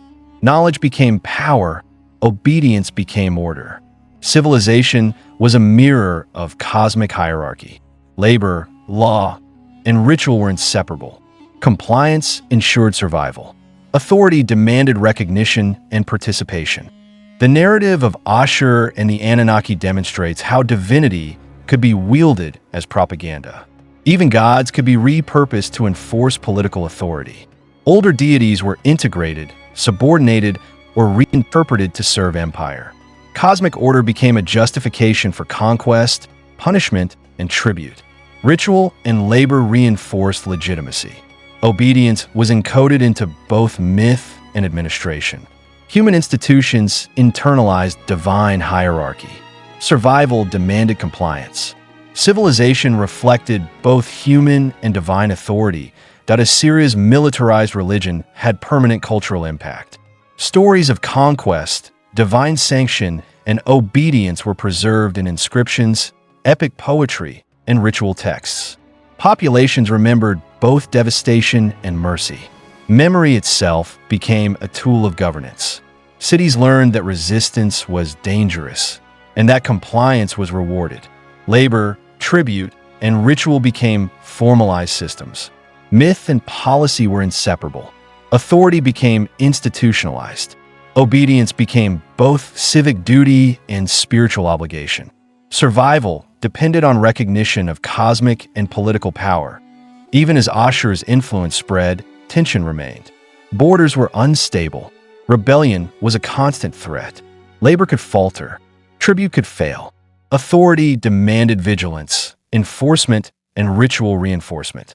The empire functioned because fear, obedience, and belief were institutionalized. Compliance ensured continuity. Civilization endured under constant pressure. Power was absolute, yet fragile. Human behavior was shaped by both coercion and devotion. Obedience became both survival and identity. That be why the end of Assyria's dominance. Militarized divinity had reshaped every aspect of civilization. Temples were administrative centers. Armies were instruments of both human and divine authority, and obedience was enforced through ritual, labor, and fear. The Anunnaki's legacy had been adapted to justify empire. Myth reinforced policy. Religion justified conquest. Civilization was structured as a reflection of cosmic order. Labor, tribute, and worship reinforced hierarchy. Authority became absolute in theory, yet contingent on human recognition. Survival depended on compliance. Obedience was a constant requirement. The lessons of Assyria would endure long after the empire fell. Militarized divinity demonstrated that religion could be a tool of propaganda, that gods could legitimize both war and governance, and that obedience, labor, and ritual were essential for societal cohesion. Authority was reinforced through fear and devotion. Civilization internalized these structures. Compliance became habit, obedience became survival, and myth became policy. Power and piety were fused into an inseparable whole. Humanity had learned that divinity could be wielded as a weapon. The next chapter would examine the collapse of Assyria, the consequences of overextension, and the lasting impact of militarized gods on Mesopotamian civilization. The heavens were not peaceful. The gods, once harmonious arbiters of order, now contended with one another. Myths portray violence between deities as if the cosmos itself were in conflict. Storms, floods, and celestial tremors mirror divine dispute. Humans watched, recorded, and interpreted. These stories carried warnings, explanations, and lessons. Divine combat was symbolic. It reflected human experience as much as cosmic principle. Chaos had a face. Order demanded negotiation. Authority required recognition that in the city-states of Mesopotamia, each center worshipped its own patron deity. Uruk revered Inanna. Nippur revered Enlil. Babylon revered Marduk. Rivalry among cities translated into rivalry among gods. Temples competed for wealth, influence, and devotion. Priests composed hymns asserting supremacy. Offerings were demanded in greater quantities. Religious festivals displayed both devotion and civic pride. Myths evolved to reflect this competition. Divine conflict mirrored human political tension. Civilization observed the struggle. Stories conveyed warning. Belief codified obedience. The Anunnaki's quarrels symbolized these earthly disputes. Texts preserved tales of battles between older gods and younger gods, of claims to supremacy, offering assignments of cosmic domains. Heaven itself was mapped as a hierarchy of authority and control. Human scribes recorded each clash with precision, exaggeration, and meaning. These myths were never intended as literal history. They were narratives to explain instability. Power struggles among humans were mirrored in the divine sphere. Gods fought in story, so humans might understand conflict in society. Stability demanded explanation. Chaos demanded interpretation. Obedience required hierarchy. The symbolic wars revealed deeper human concerns. Scarcity, famine, and political upheaval created real anxiety. City-states experienced raids, sieges, and conquest. Populations were displaced. Grain stores plundered. Temples were burned. Myth became a canvas to interpret these events. Divine struggle explained earthly suffering. Humans framed their experience in cosmic terms. The Anunnaki became avatars of human conflict. Their battles reflected human fear, ambition, and consequence. Civilization internalized these lessons. Obedience became survival. Authority was justified through narrative. Conflict between gods also served theological purposes. Chaos and order were fundamental principles. The younger gods, rising in prominence, challenged the older deities who had established authority. This mirrored generational and political change among humans. Reinterpretation of divine roles justified shifting alliances and policies. Priests revised myths to reinforce loyalty to new rulers. Temples dedicated to former gods were reassigned or diminished. Religious practice adapted to maintain cohesion. Myth reinforced policy. Authority was enforced symbolically. Compliance ensured both social and spiritual order. The depiction of divine warfare also structured the cosmos conceptually. Each god had a domain, a responsibility, and a sphere of influence. Battles established boundaries, assigned responsibilities, and justified hierarchy. Humans internalized these divisions. Kings claimed legitimacy by aligning with victorious deities. Temples reinforced the narrative through ritual and record-keeping. Social order depended on the perception that the gods themselves had fought to assign roles. Obedience, labor, and tribute were validated as part of cosmic precedent. Civilization mirrored divine hierarchy. Labor reflected order. Worship reflected compliance. Permanent consequences of these symbolic wars were profound. Religious competition shaped city-state politics. Temples wielded influence over economy, law, and military mobilization. Myth justified conquest and subjugation. Population movements, labor obligations, and tribute were framed as divine mandate. Communities internalized hierarchy, obedience, and labor as sacred. The narrative of divine conflict became a tool of governance. Authority was reinforced through storytelling, ritual, and compliance. Civilization became a reflection of cosmic order. Belief structured society. Survival depended on recognition of hierarchy. Even as myths evolved, tension remained. Older gods were not entirely erased. Their domains persisted in ritual, inscription, and local practice. Cult centers continued to compete for prominence. Political change demanded theological adaptation. Victory in myth validated human authority. Loss in myth required explanation and reconciliation. Priests mediated these narratives to maintain legitimacy. Compliance was enforced symbolically and practically. Civilization functioned because belief was structured, reinforced, and visible. Obedience was continuous. Authority required recognition at every level. The Anunnaki's wars illustrate the fusion of politics and religion. Myths became instruments of statecraft. Conflict among gods justified conquest, tribute, and labor. Temples became centers of administration as well as worship. The hierarchy of the divine mirrored human hierarchy. Labor, obedience, and ritual reinforced both human and cosmic order. Myth encoded political reality. Survival, prosperity, and cohesion depended on recognition of authority. Obediencia became habitual. Civilization internalized these lessons. Authority demanded acknowledgement. Human understanding of divine conflict shaped Mesopotamian culture profoundly. Literature, ritual, and law were infused with symbolic lessons. The Anunnaki's quarrels became cautionary tales.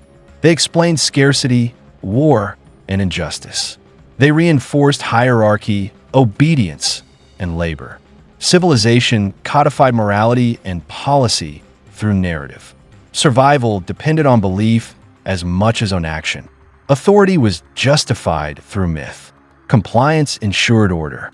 Social cohesion was structured by divine example. Stability required recognition. Obedience demanded continuity. Even the retelling of these myths maintained tension. Stories of divine death, exile, or conflict emphasized both consequence and reward. Human rulers aligned themselves with victorious deities. Cities displayed loyalty through tribute, temple construction, and ritual. Myth and politics reinforced one another. Civilization internalized both cosmic and human hierarchies. Labor, tribute, and obedience became essential. Survival was contingent. Authority depended on recognition. Compliance reflected both spiritual and civic responsibility. Obedience was survival. Stability was hierarchical. Civilization endured through ritual, labor, and belief. The symbolic wars of the Anunnaki explain why the gods killed each other in stories. They were never literal events. They were narratives designed to interpret human experience, social competition, and political upheaval. Thus, city-states, priesthoods, and kings used these stories to justify authority, enforce compliance, and explain disorder. Labor, tribute, and obedience were sanctified through these narratives. Civilization internalized these lessons. Social hierarchy mirrored divine hierarchy. Compliance became law, belief became governance, and survival required both. The chaos of the gods became a template for human order. And yet, tension persisted. Rivalry, scarcity, and ambition remained constant in human society. Myths of divine war provided explanation and justification, but they did not resolve conflict. Obedience, labor, and tribute were enforced, yet rebellion always threatened stability. Civilization functioned as long as compliance was maintained. Power was absolute in principle, yet fragile in practice. Human and divine hierarchies were intertwined. Belief, labor, and ritual became inseparable. The next part will explore how these divine conflicts influenced human warfare, political alliances, and the ultimate reinterpretation of the Anunnaki myths in later Mesopotamian empires. The rivalries among the Anunnaki were never idle stories. They were mirrors of human ambition, city-state rivalry, and political instability. Uruk, Nippur, and Babylon were not merely cities. They were the physical embodiments of competing divine authority. When kings and priests disagreed, the myths explained it as disputes among gods. Temples reinforced the narrative through offerings, hymns, and ritual. Citizens internalized hierarchy. Labor and obedience were sacred. Survival depended on recognition. Symbolic battles among the Anunnaki reflected human war and conquest. When a city fell to invaders, its patron god was said to be vanquished or humiliated. When a ruler succeeded, the victory was framed as divine favor. Priests composed epics to assert legitimacy. Temple walls were inscribed with the deeds of both gods and kings. Civic memory intertwined with sacred narrative. Myth became policy. Authority was justified symbolically. Obedience became moral and practical necessity. Compliance ensured survival. Theological reinterpretation was essential to maintain cohesion. The younger gods rose in prominence, challenging the older pantheon. This shift reflected generational and political change among humans. Priests adapted stories to validate new leadership. Older deities were retained but subordinated. Their powers redefined. Temples reassigned domains. Rituals were modified. The cosmic hierarchy now reinforced political hierarchies. Obedience became necessary for both spiritual favor and civic survival. Stability required recognition. Order demanded compliance. Religious competition intensified with city-state expansion. Temples collected tribute, coordinated labor, and controlled food distribution. Rival priesthoods competed for prestige, influence, and population loyalty. Hymns, festivals, and monumental architecture broadcast divine supremacy. Citizens were reminded daily whose favor ensured survival. The Anunnaki's conflicts were encoded into public life. Myth became infrastructure. Labor became ritual. Obedience was codified into both practice and belief. Civilization functioned because compliance was constant. Authority demanded acknowledgement. Human societies internalized these divine quarrels as lessons in consequence. Scarcity, famine, and conquest were interpreted as outcomes of divine displeasure. Obedience was framed as protection, rebellion as disaster. Civic order required continuous acknowledgement of cosmic hierarchy. Temples mediated these lessons, reinforcing the narrative through labor, ritual, and observation. History, myth, and daily life merged into one continuous reinforcement of authority. Compliance became habitual. Obedience became survival. Civilization endured through hierarchy and ritual. Symbolic warfare also structured governance. Kings aligned with victorious deities to legitimize rule. Political alliances were framed as cosmic necessity. Conquered populations were integrated through ritual recognition of dominant gods. Cities that resisted suffered divine-sanctioned narratives.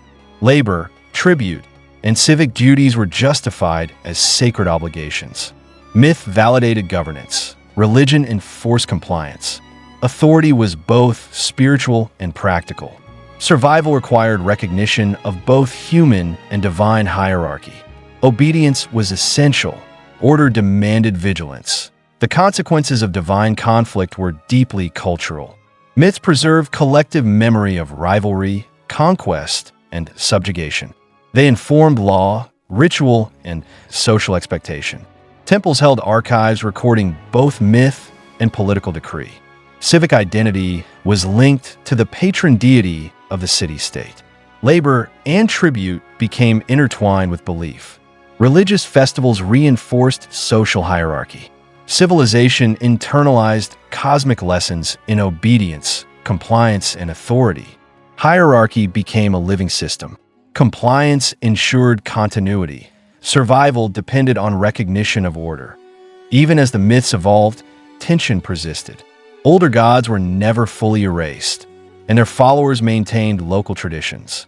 Competition between cult centers remained constant. Narrative flexibility allowed cities and priests to interpret events, realigning divine favor to human political needs. Cosmic order justified conquest, while myth explained rebellion. Authority required ritual, labor, and compliance. Human governance and divine narrative were inseparable. Civilization persisted because belief, obedience, and hierarchy were mutually reinforcing. Survival demanded recognition. Compliance demanded vigilance. The symbolic conflicts of the Anunnaki also influenced military and social behavior. Human warfare mirrored divine dispute. Siegecraft, strategy, and diplomacy were framed as reflections of celestial conflict. Victories were interpreted as divine sanction, defeats as cosmic punishment. Cities internalized the lesson. Survival depended on alignment with both human authority and divine favor. Labor, tribute, and obedience were justified as part of this cosmic contract. Civilization became a mirror of myth. Social order became theological order. Authority was reinforced daily. Obedience was survival. Compliance was expectation. By the end of this period, the Anunnaki's conflicts had become enduring templates for human society. Myths codified rivalry, hierarchy, and consequence. Temples and priesthoods shaped both belief and administration. Kings used divine narratives to assert legitimacy and enforce compliance. Labor, tribute, and obedience were sanctified. Civilization internalized cosmic hierarchy. Myth reinforced social hierarchy. Authority was encoded into everyday life. Obedience became habit. Survival demanded recognition. Compliance structured society. Civilization endured through ritual, belief, and hierarchy. And yet, instability remained. Rivalry, scarcity, and ambition could disrupt order at any moment. Obedience required constant reinforcement. Tribute, labor, and ritual were enforced through both symbolic and practical means. Belief and governance intertwined to maintain cohesion. Humans understood that divine favor and human authority were inseparable. Compliance ensured survival. Authority was absolute yet continually tested. Civilization mirrored divine struggle. Obedience was both civic and spiritual. Recognition was essential. The myths of divine conflict, then, explain why the Anunnaki started killing each other. These were not literal deaths. They were symbolic narratives of human struggle, political rivalry, and theological reinterpretation. City-states, priests, and rulers adapted stories to justify authority, enforce compliance, and interpret chaos. Labor, tribute, and obedience were sanctified through myth. Civilization reflected cosmic order. Compliance became law. Belief became governance. Obedience became survival. Chaos among gods became a guide for human order. Authority demanded recognition. Survival required hierarchy. The next chapter will trace the final consequences of these divine conflicts. How human and divine hierarchies merged into empire. How myth justified political and military control. How the reinterpretation of Anunnaki narratives shaped subsequent Mesopotamian civilizations. Obedience, labor, and ritual would continue to reflect the lessons of divine conflict. Civilization, myth, and hierarchy remained inseparable. The stage was set for both consolidation and collapse. The story of the Anunnaki's quarrels became the story of humanity itself. The fall of Babylon to Cyrus the Great did not arrive as sudden ruin. The city was not burned to ash. Its walls did not collapse in fire. Instead, authority changed hands with measured ceremony. A new empire inherited ancient temples. A new administration inherited ancient gods. Conquest did not erase belief. It diluted it. Power shifted quietly. Civilization continued, but the center of gravity moved elsewhere. Under the Achaemenid Empire, Mesopotamia became a province rather than a world unto itself. Kingship no longer radiated exclusively from Babylonian ritual. Divine legitimacy was broadened, reframed, redistributed across a vast imperial geography. Local cults were tolerated. Temples were maintained. Priests retained influence, yet within limits defined by imperial oversight. Authority remained visible. Control became layered. The gods were still invoked, but no longer supreme beyond their region. This transformation was administrative as much as spiritual. Tribute flowed outward. Decision-making flowed inward. Roads connected distant capitals. Aramaic spread as a language of governance. Imperial policy required coherence across cultures, not devotion to a single sacred center. Temples continued their rituals. Offerings continued. Festivals persisted. Yet the unquestioned unity between city, ruler, and deity weakened. Belief survived. Exclusivity did not. The old cosmology depended on centrality. Each city anchored a divine presence. Each temple embodied cosmic order. Each ritual reaffirmed hierarchy between gods and mortals. Empire altered this structure. Authority was now dispersed across continents. Religious supremacy became politically impractical. No single god could dominate an empire of many peoples. Theological hierarchy yielded to administrative necessity. Stability required tolerance. Uniformity required flexibility. For centuries, Mesopotamian religion endured through adaptation. Priests preserved liturgies. Scribes copied him. Sanctuaries remained active, yet subtle erosion continued. Economic priorities shifted. Trade networks expanded beyond traditional routes. Intellectual currents flowed between Egypt, Anatolia, Persia. Civilization was no longer isolated. Cultural gravity migrated. Belief became one tradition among many. Sacred permanence encountered historical change. Then came Alexander the Great. His armies crossed the Near East with speed and violence. Empires fell. Capitals changed. Authority fractured. The political landscape was redrawn again. Babylon was captured, not destroyed. Greek administration layered itself upon Persian systems. New elites emerged. Old priesthoods negotiated survival. The city remained inhabited. Its cosmology no longer dominated the imagination of power. The Seleucid Empire accelerated this transformation. Greek language and culture entered administrative, commercial, and intellectual life. Temples still functioned, yet competed with unfamiliar philosophies and imported cults. Syncretism reshaped identity. Gods merged, overlapped, were compared across traditions. Marduk was linked to Zeus. Ishtar echoed Aphrodite. Divinity became untranslatable. Sacred uniqueness became negotiable. Religious change was gradual, yet relentless. Temple economies weakened as royal patronage fluctuated. Urban priorities shifted. Military expenditures took precedence. Local devotion persisted, but without the same structural dominance. Ritual continued. Certainty thinned. The gods did not vanish. Their monopoly did. Generations grew up within hybrid worlds. A child born under Persian rule might live to see Macedonian banners. A priest trained in ancient rites might serve under Greek-speaking officials. Memory persisted. Authority changed. Belief adapted, yet continuity strained. The cosmos, once perceived as stable, now reflected political instability. Divine hierarchy mirrored human uncertainty. Temples, once engines of economy and governance, slowly lost centrality. Their lands reduced.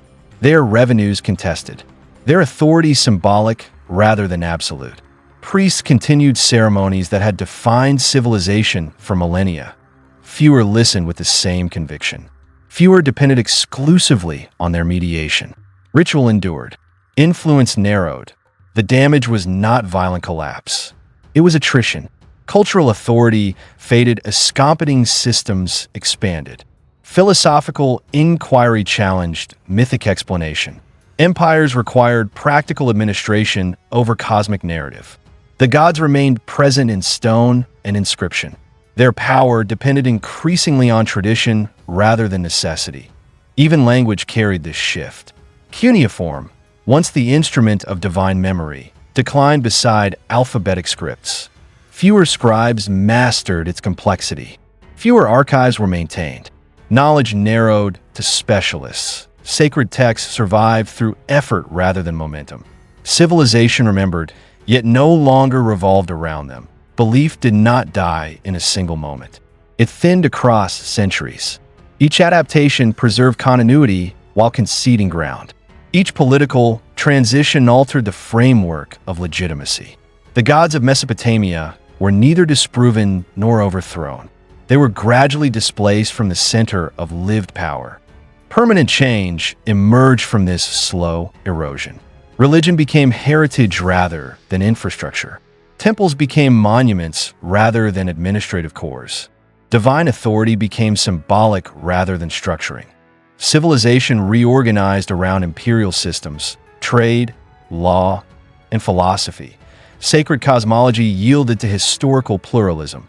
Yet disappearance was never absolute. Rituals persisted in pockets. Priests maintained lineages. Cities preserved fragments of devotion. Memory lingered in stone, myth, and seasonal ceremony. The gods faded not through defeat, but through diminishing necessity. Immortality required belief. Belief required continuity. Continuity required power, and power had moved. What vanished first was not the gods themselves, but the world that required them. The next movement of this story would not describe destruction, but silence. Temples standing without offerings. Names remembered without fear. Myths preserved without obedience. Even immortals, it seemed, could recede when the structure sustaining belief dissolved. Silence did not fall all at once. It gathered slowly, like dust settling across abandoned courtyards. Temples that once pulsed with offerings, chants, and procession began to breathe less frequently. Ritual calendars sortenet, maintenance lapset. Walls cracked. Roof beams weakened. The sacred spaces remained visible. Their authority grew fragile. The priesthoods persisted through discipline rather than momentum. Generations trained successors in languages fewer citizens could understand. Liturgies were recited with precision, omens interpreted with care. Yet the surrounding society no longer moved in total alignment with temple rhythms. Agriculture, trade, and governance answered increasingly to imperial administration. Devotion survived, dependence diminished. Urban life reorganized itself around new priorities. Markets expanded. Military garrisons multiplied. Administrative buildings replaced sacred complexes as centers of daily negotiation. The gods were still acknowledged, yet no longer the exclusive arbiters of survival. Authority migrated from altar to archive, from ritual to decree. Belief endured. Centrality faded. Economic erosion deepened the transformation. Temple estates lost revenue. Aslan grants shifted under new rulers. Royal patronage fluctuated. Tribute systems redirected wealth outward. Priests adapted by reducing staff, consolidating duties, preserving only essential rites. Ceremony continued. Magnitude contracted. Splendor became memory rather than expectation. Knowledge itself narrowed. Cuneiform scholarship survived among specialists while alphabetic scripts dominated administration. Fewer scribes could copy ancient texts. Fewer students endured the years required to master them. Archives aged without renewal. Tablets accumulated without interpretation. Memory became preservation rather than transmission. Continuity strained. Syncretism altered perception of divinity. Foreign gods entered cities through soldiers, merchants, and settlers. Identities merged. Functions overlapped. Deities were compared, equated, translated across cultures. Distinct hierarchies blurred. Sacred uniqueness softened. The cosmos, once governed by fixed divine order, now accommodated plurality. Belief diversified. Certainty diluted. Temples, once guarantors of cosmic stability, became cultural landmarks. Pilgrimage replaced obligation. Curiosity replaced fear. Ritual became tradition rather than infrastructure. The gods did not vanish from awareness. They withdrew from necessity. Authority survived symbolically. Power required new foundations. Political instability accelerated the drift. Successor kingdoms fractured territories. Alliances shifted. Warfare disrupted patronage and protection. Cities fortified walls rather than sanctuaries. Resources favored defense over devotion. Priests negotiated survival amid uncertainty. The sacred adapted again. Influence continued to narrow. Generational distance reshaped emotional connection. Children born into hybrid worlds inherited myths without inheriting the same existential reliance. Stories became heritage. Ritual became ceremony. The gods became ancestors of belief rather than rulers of reality. Memory persisted. Urgency faded. The permanent damage was not destruction of temples alone. It was dissolution of the social fabric that made temples indispensable. Divine hierarchy had structured law, labor, kingship, and morality. As political and economic systems reorganized, that integration unraveled. Religion separated from governance. Myths separated from administration. Authority fragmented. Even restoration efforts revealed the shift. Some rulers repaired sanctuaries to legitimize rule. Ceremonies revived. Offerings resumed briefly. Yet continuity could not be fully reconstructed. The surrounding civilization had changed irreversibly. Ritual returned. Centrality did not. The gods reappeared symbolically. Their former dominance did not. Over centuries, abandonment became visible. Courtyards emptied. Processional rites faded. Statues removed, repurposed, or left standing without attendance. Sacred fires extinguished without replacement. Wind moved freely where chants once echoed. Architecture endured. Function dissolved. Memory outlived practice. Myth survived in texts, fragments, retellings. Scholars preserved names long after worship ceased. The Anunnaki, once feared arbiters of destiny, became subjects of antiquarian curiosity. Their authority transformed into narrative, their presence into history. Belief thinned into remembrance. Civilization did not perceive this as apocalypse. Life continued. Cities adapted. New religions rose. New cosmologies structured meaning. Yet beneath continuity lay irreversible change.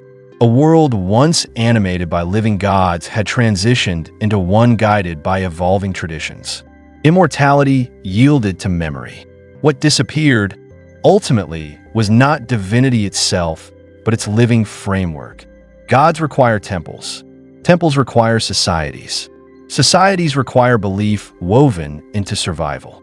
When that chain fractures, even immortals reseed. Permanence preuve conditionnelle. Eternité provas fragile. And yet, disappearance is never absolute. Names endure in clay and stone. Stories echo across millennia. Forgotten gods wait in the margins of rediscovery.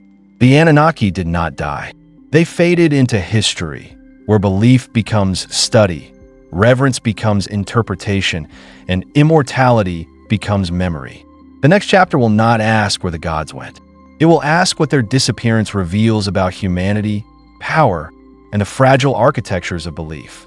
And now, as our journey through the deep corridors of ancient memory comes to an end, we step gently away from the shum of gods, wars, creation myths, and celestial dramas, and into something quieter. Because every story about gods eventually becomes a story about silence. There was a time when the Anunnaki were not legends, not theories, not mysteries whispered across the internet or debated in documentaries. There was a time when they were present, not necessarily in physical form, but in the living imagination of entire civilizations. Their names were carved into clay, sung in temples, feared in storms, invoked in prayer. They were explanations for everything that early humanity could not yet understand. Thunder was not weather. Flood was not geology. Disease was not biology. Kingship was not politics. Everything was divine. And in that world, the Anunnaki were not distant characters in forgotten mythology. They were reality itself. But time, the one force greater than kings and empires and even gods, moves forward without pause. Cities fall, rivers change course, languages fade, and slowly, almost imperceptibly, belief begins to loosen its grip. Not with a dramatic ending, not with a final proclamation, but with forgetting. Temples once filled with offerings grew quieter. Rituals became less frequent. Priests lost influence. New powers rose. New gods took prominence. Old stories were rewritten, merged, adapted, diluted. The Anunnaki did not vanish in fire or catastrophe. They faded, like stars disappearing at dawn. And this is perhaps the most fascinating part of their story. Not their rise, not their supposed conflicts, not the myths of creation or destruction, but their disappearance. Because when gods vanish, they leave behind something extraordinary. They leave behind humanity's fingerprints.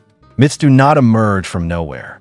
They are mirrors, reflections of fear, hope, power, environment, survival. When early Mesopotamian societies imagined divine councils, heavenly hierarchies, cosmic battles, they were not merely inventing fantasy. They were building frameworks to make sense of a world that felt overwhelming, unpredictable, and often terrifying. When crops failed, gods were displeased. When enemies invaded, gods were angered. When kings triumphed, gods had chosen. Divinity was the language through which reality was interpreted. And so when we speak of the Anunnaki killing each other, waging wars, overthrowing rivals, we are also speaking of something deeply human. We are witnessing political tension translated into cosmic drama. City-states competing for dominance became gods clashing in heaven. Shifting power structures became divine rebellions. Natural disasters became acts of celestial judgment. The gods fought because humans fought. The heavens fractured because societies fractured. And perhaps this realization does not diminish the myths. Perhaps it makes them even more profound. Because within those stories are encoded the anxieties and ambitions of some of the earliest complex civilizations in human history.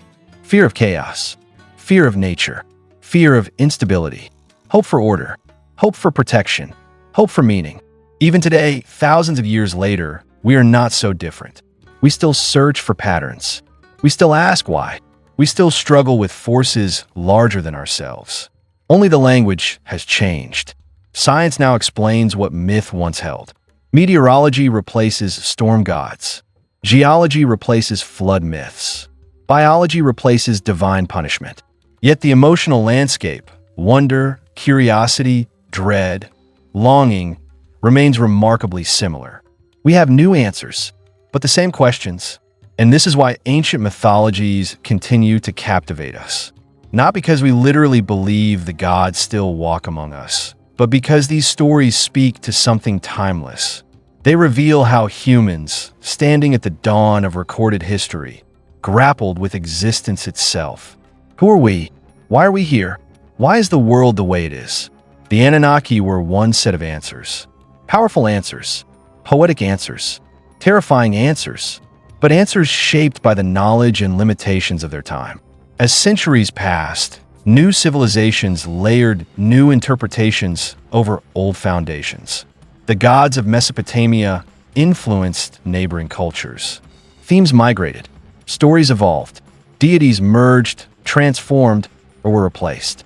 Eventually, entire religious systems that once defined reality became subjects of archaeology, excavated, cataloged, studied.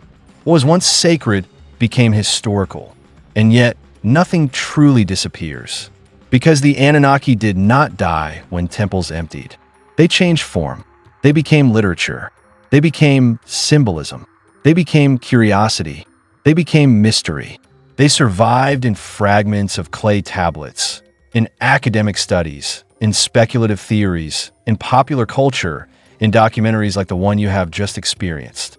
Their existence shifted from belief to memory, from worship to interpretation, from gods to stories about gods. And stories are one of humanity's most enduring creations. Empires collapse. Technologies become obsolete.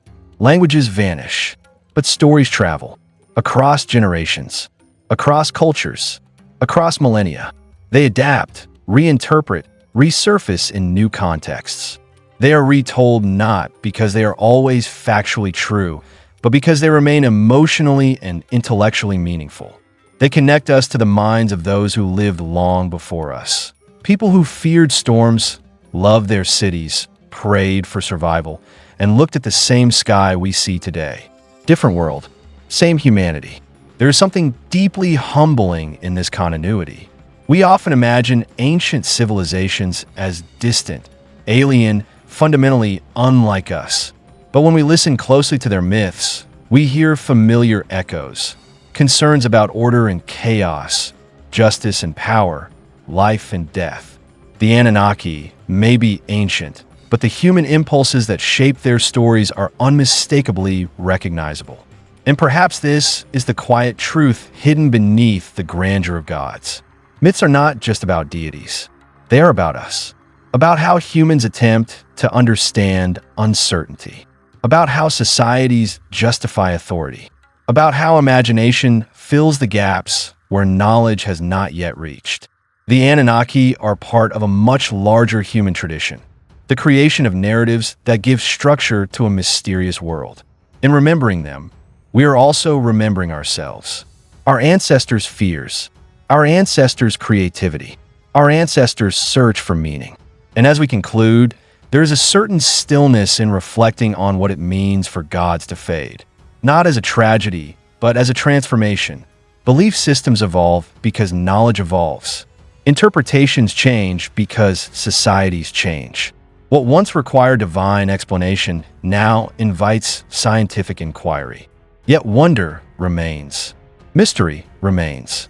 The desire to explore the unknown remains. Maybe that is the most enduring inheritance of all. Not specific gods, but the impulse to ask questions, to imagine, to search, to tell stories. And so, as this long journey through myth, history, symbolism, and speculation gently settles into its final moments, we leave the Anunnaki where they now reside. Not ruling the heavens, not commanding temples, but living in humanity's vast archive of memory.